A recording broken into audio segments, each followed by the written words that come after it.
When the drums went silent, she was promised to another man. He was supposed to leave for London the next day. But the night the village drums went silent, they met by the river one last time. And what happened there would haunt 3 generations. In the heart of northern Ghana, surrounded by hills and gold-tinted soil, was a village called Kapando. And in that village lived Amina Musa, a girl with laughter like river water and eyes that saw too much. She was born into a respected family of griots, storytellers trusted with the village's history. Her voice could silence rooms. Her words, even as a child, made chiefs pause. But Amina had one flaw. She believed in love more than duty. Her heart belonged to Kwabena Aje. Kwabena was the village drummer, the son of a widow. His hands could wake the ancestors, they said. When he played, even the wind stopped to listen. But talent did not equal title. He had no cattle, no land, nothing to offer Amina's family but rhythm and passion. Still, they loved in secret, under the mango tree behind the school, in the old shrine by the river. And once, during Harmattan, when the air was thick with dust, they swore to each other under a blood-red sky. No matter where the winds take us, I will find my way back to you. But tradition is a heavy drum. When Amina turned 20, her father announced her engagement to Chief Tando's nephew, a wealthy cocoa farmer from the south. The union would strengthen. Watch out for part 2. Please subscribe, share, like, comment, follow, enter your favorites, and save to watch again. When the drums went silent too. When Amina turned 20, her father announced her engagement to Chief Tando's nephew, a wealthy cocoa farmer from the south. The union would strengthen ties, secure status, restore the family's honor after a financial scandal. Amina didn't speak for 2 days. On the 3rd day, the village drums, usually full of praise and celebration, went quiet because Kwabena had stopped playing. Rumors flew. Some said he left the village, others whispered he had gone mad. But Amina knew where he'd be, the old river, the same place where they had first kissed, where she once braided cowries into his locks. She waited until sunset, covered herself in her mother's wrapper, and slipped out while the village prepared for the engagement dance. She found him sitting at the river's edge, hands stained with drum oil, eyes full of hurt. "You're leaving," she said. He didn't answer. She stepped closer. "You said you'd always come back." He looked up. "I also said I'd fight for you. I fought, and I lost." Amina's voice shook. "Then steal me. Take me. Let's run to Kumasi or Lagos. Anywhere."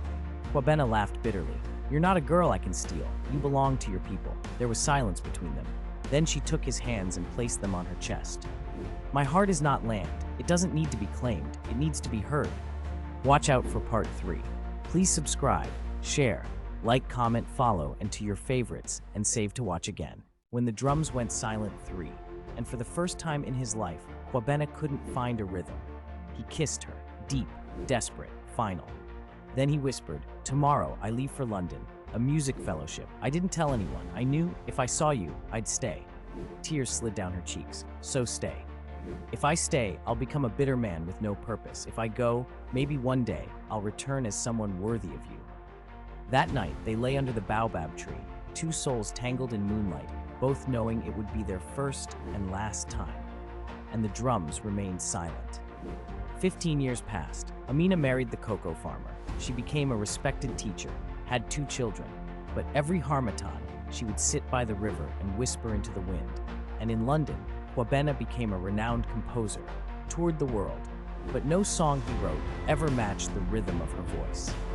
Then one day, news reached Kapando. The great Kwabena Aje would return to perform in Accra, his first African concert in a decade. Amina's heart raced. She packed a small bag, lied to her husband, told her children she had a conference, and on a warm August evening, she slipped into the back row of a crowded theater. The lights dimmed. The first song began. No lyrics, just drums, deep, slow, haunting. Watch out for part 4. Please subscribe, share, like, comment, follow, and to your favorites, and save to watch again. When the drums went silent 4, she packed a small bag, lied to her husband, told her children she had a conference, and on a warm August evening, she slipped into the back row of a crowded theater. The lights dimmed. The first song began.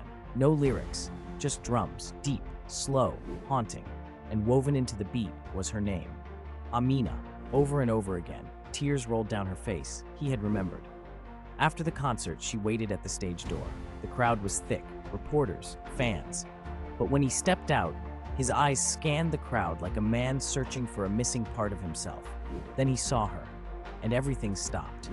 He walked to her, no words.